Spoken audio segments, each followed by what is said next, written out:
नमस्कार, आप देख रहे हैं आवाज टीवी 3 इंडिया न्यूज, जहां हम आपको देश प्रदेश की खबरों से रूबरू कराते हैं। चलिए इसी के साथ आगे बढ़ेंगे और देखेंगे आज की इस बड़ी खबर में क्या कुछ है खास। संविधान के अंदर अधिकार मिल गया, आरक्षण मिल गया, संवैधानिक प्रावधान मिल गए संविधान में, लेकिन इसको धरातल पे आज तक लागू नहीं किया गया। तो धरातल पे अधिकार लागू कौन करेगा? जो विधानसभा लोकसभा में बैठने वाले लोग, सांसद और विधायक, और वर्तमान में या भविष्य में जो भी तत्कालीन सरकार रही होगी, बहुमत में कैबिनेट का अधिकार है कि संविधान में जो प्रावधान है उसको धरातल पे लागू किया जाए, लेकिन आज तक नहीं किया। मैं इस पांडाल में जो विराजमान सभी साथियों से जानना चाहूंगा, हालांकि ये राजनीतिक मंच नहीं है, न ही हम राजनीतिक पर चर्चा करना चाहेंगे, लेकिन हमारी समस्या जो पैदा हुई वो कहीं न कहीं इन्हीं कारणों की वजह से हुई। आज तक किसी भी राजनीतिक पार्टी ने क्या विश्व अधिकार दिवस मनाया? विश्व अधिकार दिवस ये दिवस मनाया? संविधान के अंदर शेड्यूल 5 का प्रावधान है, अनुच्छेद 244(1) के तहत ट्राइबल्स को राइट दे रखे हैं। यहाँ पर कई प्रकार के आदिवासी की जमीन गैर आदिवासी सीधा नहीं खरीद सकता है, ये संविधान में प्रावधान है। क्या ये दूसरी पार्टी वालों ने बताया? इस इलाके के अंदर रिजर्वेशन का प्रावधान प्रायोरिटी आदिवासियों को दिया जाएगा, यह संविधान के अंदर 1950 में ही प्रावधान हो गया। क्या यह बात किसी ने बताई हमको? यह बात अलग है। कुछ लोग कहते हैं कि भैरव सिंह जी की सरकार आई और आज हमको हम यहां पर आरक्षण दिया ही कहते हैं 1995 में। यह बात सही है कि 1995 से पहले हमारे इस इलाके के अंदर कोई भी समाज का सरपंच बन सकता था, एमएलए बन सकता था। और जब ये पैसा एक्ट के संबंध में आंदोलन चले और 1994-95 के आसपास राजस्थान के अंदर भैरव सिंह जी की सरकार थी, बीजेपी की सरकार थी, इसलिए बीजेपी वाले कभी खुश होकर ये कहते हैं कि आरक्षण हमने दिया। ये सच्चाई क्या है? सच्चाई ये है कि सुप्रीम कोर्ट के अंदर एक याचिका दायर की कि संविधान में 1995 से यह प्रावधान है कि शेड्यूल 5 और शेड्यूल 6 का जो क्षेत्र है वहां पर शासन और प्रशासन में 100% रिजर्वेशन ट्राइबल को मिलना चाहिए। इसके बावजूद भी आप शासन के अंदर, मतलब शासन में सरपंच, प्रधान, जिला प्रमुख, एमएलए, एमपी, ये शासन हो गया, और प्रशासन मतलब अपने सरकारी नौकरी।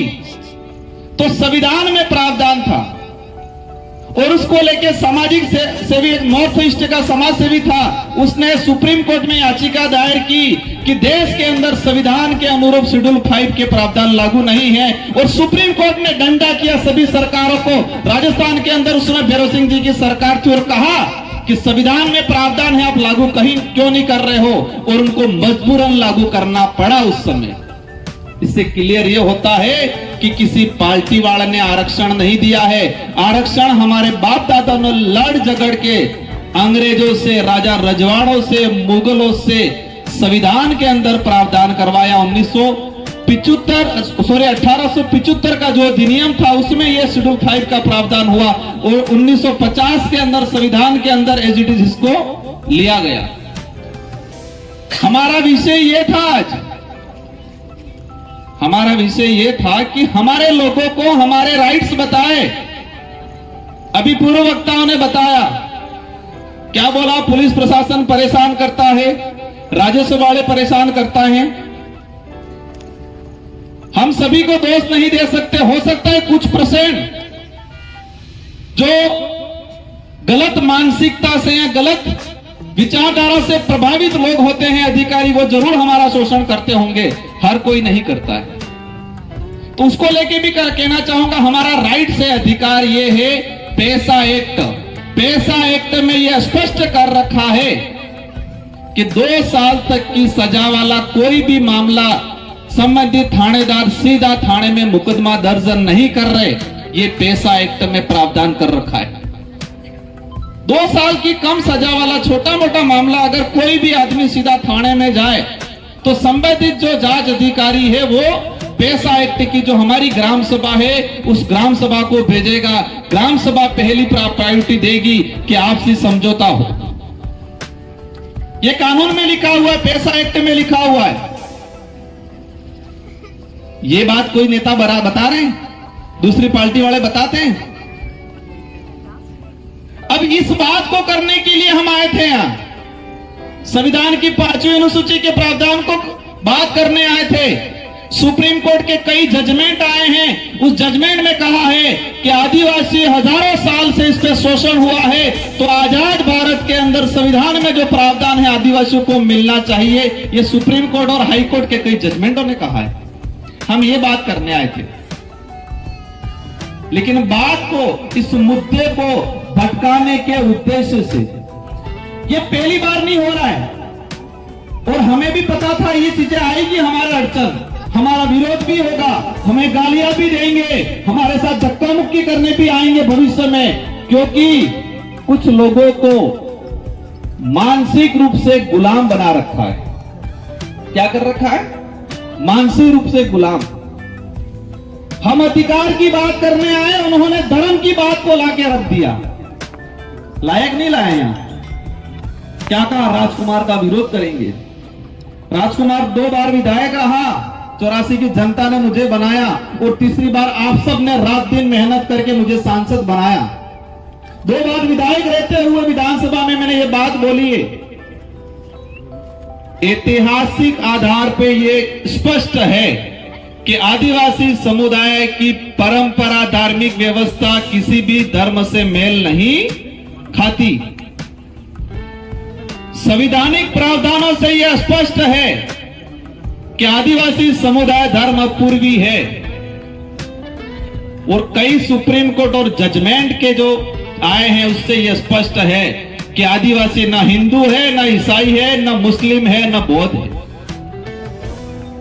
और यही नहीं, कई लेखकों ने, कई बुद्धिजीवियों ने लिखा है और उस पर थोड़ी देर आएंगे अपन। मैं एक चिट्ठा निकाल के लाया जब उन्होंने विरोध करना शुरू किया।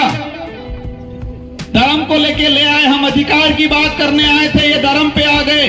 धर्म हमारा विषय नहीं है, नहीं हम धर्म पे जाना चाहेंगे, लेकिन ये बात जरूर कहेंगे कि हम गोविंद गुरु महाराज, मावजी महाराज, मामा बालेश्वर उनको मानेंगे, किराएदारों वालों को नहीं मानेंगे। आज मेरा विरोध कर रहे हैं ये। मैं किस जगह से आता हूं? मैं 84 से आता हूं और गोविंद गुरु महाराज को पहला शरण हमारे परिवार के लोगों ने दिया था। कलजी बेमा ने नाम सुना होगा आप लोगों ने, कलजी बेमा। और हमारी रोड गोत्र के, हमारे परिवार के, हमारा खून था वो।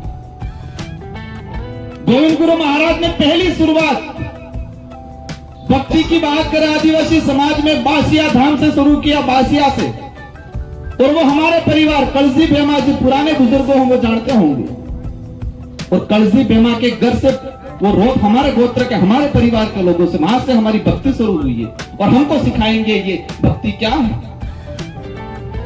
हम कलम जो चढ़ा रखा है उस कलम का विरोध करने आए और यहां करने का विषय नहीं था। ये देश का संविधान ये कहता है कि कोई भी व्यक्ति अपनी इच्छा के अनुसार किसी भी धर्म को स्वीकार कर सकता है, देश का संविधान कह रहा है। और इस देश के इतिहास में पहला उदाहरण भीमराव अंबेडकर जी ने 1936 के अंदर महाराष्ट्र में एक सभा में कहा कि मैं अज्ञानतावंश से हिंदू धर्म में पैदा हुआ, लेकिन मैं मरूंगा नहीं, ये मेरे बस में है। ये बात बोली भीमराव अंबेडकर जी। और 1956 में देश की आजादी में, आजादी के बाद का एक सुनहरा इतिहास है कि नागपुर के अंदर 14 नवंबर 1956 में 3 से 4 लाख लोगों के साथ भीमराव अंबेडकर जी ने बौद्ध धर्म अपनाया। ये इतिहास किसी भी पाठ्यक्रम में नहीं पढ़ाया जाता है। हम किसी भी धर्म का विरोध नहीं करेंगे, लेकिन जो सच्चाई है उस सच्चाई को हमारे समाज आने वाली पीढ़ी को देना हमारा कर्तव्य है। और हमें यही पता है कि जब हम सच्चाई की बात करेंगे, अधिकारों की बात करेंगे, तो जो मानसिक रूप से गुलाम लोग हैं वो हमारे रोड़ा अटकाएंगे, ये भी पता है हमें। काशीराम जी ने कहा था कि इस देश के अंदर हजारों साल से जातिवादी मानसिकता से शोषण करने वाले लोग मेरा विरोध करेंगे, तब तक मैं सही दिशा में चल रहा हूं। जो मीडिया जातिवादी मानसिकता से प्रभावित मीडिया होगी, जब तक वो मीडिया और वो लोग मेरा विरोध करेंगे, तब तक मैं सही दिशा में हूं, ये काशीराम जी ने कहा था।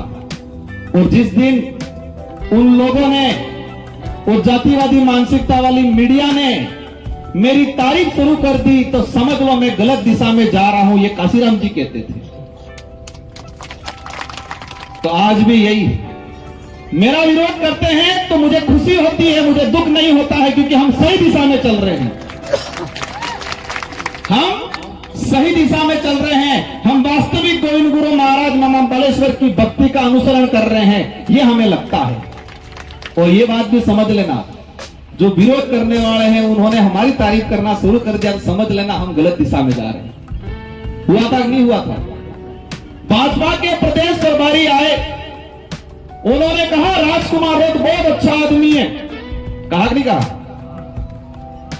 राजकुमार रोड बहुत अच्छा आदमी है, युवा है। उन्होंने सच्चाई कहा, यह कहा कि जो आज तक नहीं इस आदिवासी इलाके के अधिकारों की बात नहीं की, वो बीएपी पार्टी और राजकुमार रोड कर रहा है। ये भाजपा के प्रदेश प्रभारी जी ने कहा। मेरे को लगा मैं कहीं गलत दिशा में तो नहीं जा रहा हूं, ये समझ लेना। मैंने कहा हो सकता है हम गलत दिशा में जा रहे हैं और वो तारीफ तो नहीं कर रहे, वो गुप्त बात है, उस बात को नहीं बताऊंगा। और हमने कह दिया हम सही रास्ते चलेंगे, और वापस जाते वक्त बोल के राजकुमार बहुत खराब है, तब मेरे को तसल्ली हुई। उन्होंने तारीफ की तो मुझे तकलीफ हुई।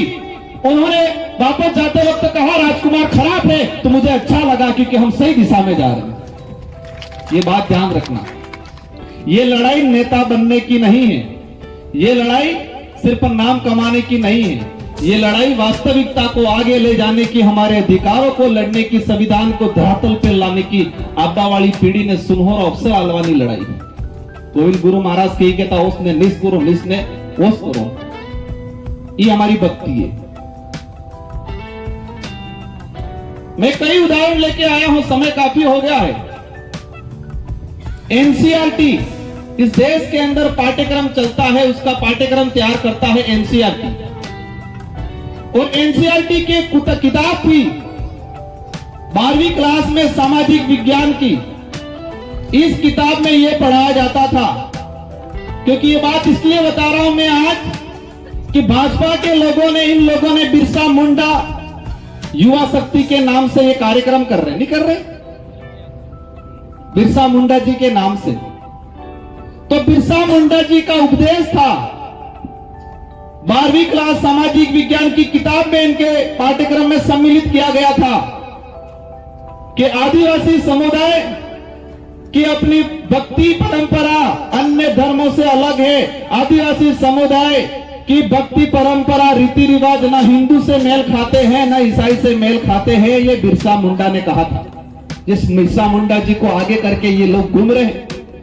लेकिन उन्होंने क्या किया, 2024 के अंदर वो पाठ्यक्रम पहले से चला आ रहा था, और 2024 के अंदर उस पाठ्यक्रम को बदल के क्या लिखा, बिरसा मुंडा जी हिंदू धर्म की पालना करने के लेके के गए, ये लिखा। लेकिन वो पाठ्यक्रम जो पहले चल रहा था, वो इतिहास हमारे पास है। हम हिंदू धर्म का भी विरोध नहीं कर रहे हैं, लेकिन ये सच्चाई है कि आदिवासी न हिंदू है न ईसाई है, तो बोलेंगे हम। बिरसा मुंडा जी को आगे किया, और बिरसा मुंडा जल जंगल जमीन को लिए लड़ते थे। और बिरसा मुंडा जी को आगे करके ये लोग हमारी जल जंगल जमीन हड़पने का काम कर रहे हैं। बिरसा मुंडा प्रकृति पूजक थे, जोहार उनका उद्बोधन था, और बिरसा मुंडा जी को आगे करके जोहार का विरोध कर रहे हैं आज ये लोग। हमारी लड़ाई अस्तित्व को बचाने की है, उनकी लड़ाई सत्ता पाने की है। क्या पाने की है? सत्ता पाने की। उनको समाज को गुमराह करके, क्योंकि युवा पीढ़ी तो समझदार हो गई। सुना है यहाँ कार्यक्रम हुआ उस दिन, हमारे बेचारे बड़े बुजुर्ग हमारे भगत को बहुत डांटा ही कह रहे हैं, तुम तो यहाँ भक्ति कर रहे आ रहे हो, तुम्हारे छोरे तो वहां जा रहे हैं करके। सही बात है महाराज, उस दिन बहुत डांटा ही कह रहे हैं कि तुम यहाँ भक्ति करने आ रहे हो, तुम्हारे छोरे तो वहां जा रहे हैं। हमने बच्चों को क्यों पढ़ाया? हर माँ बाप ये कहता है कि मार सुरो बड़ी गणी ने जागरूक था એટલે ભણાવવા આપણે। तो हमारे बच्चों को पढ़ाया इसलिए कि हमारा बच्चा पढ़ लिख के जागरूक होगा, अपने अधिकार को समझेगा, इसलिए पढ़ाया आपने। अब बच्चा पढ़ लिख के जागरूक हुआ, उसके अधिकार को समझने लग गया, अपने इतिहास को समझने लग गया, और बच्चा उनकी तरफ जाएगा। बच्चा तो अपने काम की ओर ही जाएगा, जो सही लगा उस पर जाएगा। तो से कहेगा सुरो बगड़ी की कहीं क्यों कहीं। बातें अनेक हैं, उनकी जो बात थी उसी बात को मैं दोहराना चाहूंगा। आज भाजपा के पूर्व केंद्रीय मंत्री थे, उन्होंने कहा आदिवासियों की धार्मिक मान्यता प्रकृति पूजा पर आधारित है, जो किसी भी अन्य संगठित धर्म से मेल नहीं खाती है। कई लोगों ने कहा, उड़ीसा के पूर्व मुख्यमंत्री बिजू पटनायक, उन्होंने कहा आदिवासियों की धार्मिक और सांस्कृतिक मान्यता स्वतंत्र है, अन्य किसी भी संगठित धर्म से में समाहित नहीं होती है। और झारखंड के अंदर 2020-21 में मीडिया के साथी विशेष ध्यान दे, झारखंड विधानसभा के अंदर 2020 में प्रस्ताव पास किया गया विधानसभा के अंदर कि आदिवासी समुदाय धर्म पूर्वी है, और आदिवासी समुदाय न हिंदू है न ईसाई है। ये झारखंड विधानसभा से प्रस्ताव पास करके आदिवासियों का अलग धर्म कॉलम के लिए डिमांड भेजा दिल्ली केंद्र सरकार को। झारखंड विधानसभा में जेजेएम की सरकार थी, लेकिन विपक्ष में कौन था? विपक्ष में भाजपा के लोग थे। प्रतिपक्ष नेता, भाजपा का प्रतिपक्ष झारखंड का नेता कहता है कि आदिवासी हिंदू नहीं है, लेकिन हमारे यहाँ के कुछ नेता कहते हैं, क्या कहते हैं ये? हम कुएं में रहने वाले मेंढक नहीं हैं, हम समुद्र में तैरने वाले मगरमच्छ बन गए हैं। इसलिए पूरे देश की खबर रखेंगे कि किस देश में तुम क्या कर रहे हो, देश के किस कोने में। झारखंड में हमारे आदिवासी भाइयों का मैं चैलेंज करता हूं। आप झारखंड के अंदर पूर्व मुख्यमंत्री है अर्जुन मुंडा जी, उन्होंने कहा है कि आदिवासी धर्म व्यवस्था में नहीं आता है। फिर दोबारा कह रहा हूं, धर्म हमारा विषय नहीं है, जिसको जो मानना है वो माने, लेकिन हम ये कहेंगे कि आदिवासी समुदाय धर्म पूर्वी है। किसी की इच्छा हो गई, हमारे कुछ प्रोफेसर है बेचारे, दया आती है इन पे। 2018 में हमारी पार्टी से चुनाव लड़े, कुछ नेताओं के गुंडों ने उनको बहुत ठोका, उनके हाथ पैर तोड़ दिए, उनकी अंगुलियां तोड़ दी। आज भी अंगुली टेढ़ी है, देखना। हाँ, और मुझे लगता है उसी दिन पे दिमाग पे भी चोट आई है उनके, ऐसा लग रहा है। एक हमारे प्रोफेसर थे, 2023 में गढ़ी से विधानसभा चुनाव लड़े, चुनाव हार के बाहर निकले, एक नेता के परिवार वालों ने रगड़ रगड़ के धोया रोड पे। सही बात है क्या?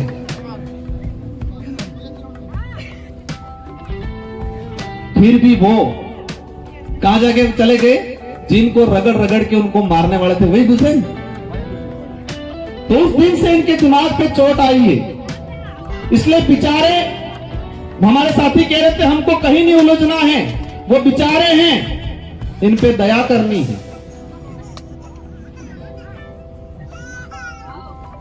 समाज क्या सोचता था आप अपने अस्तित्व के लिए?